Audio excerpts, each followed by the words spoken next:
या न्यूज बुलेटिनचे सहप्रायोजक आहेत गोकुळ.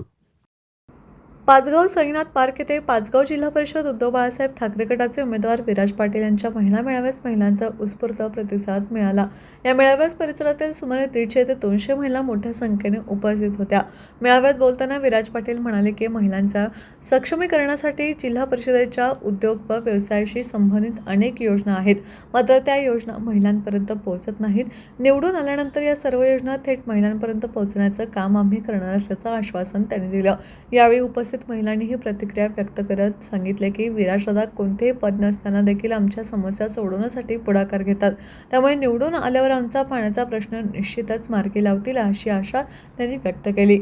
या महिला मेळाव्यास वृषाली विराज पाटील, पूजा दत्तात्रय बिलुगडे, आराध्य धैर्यशील पाटील, रेखा अरुण अब्दागिरी, स्वाती प्रदीप बिलुगडे, प्रियांका आकाश बिलुगडे, सुरेखा भीमराव बिलुगडे, सुवर्णा अर्जुन बिलुगडे, शीतल विजय यादव, ज्योती सुभाष कदम, सुनीता मनोज जाधव, अनुसया कदम, सविता निरजकर यांच्यासह स्थानिक महिला मोठ्या संख्येने उपस्थित होत्या.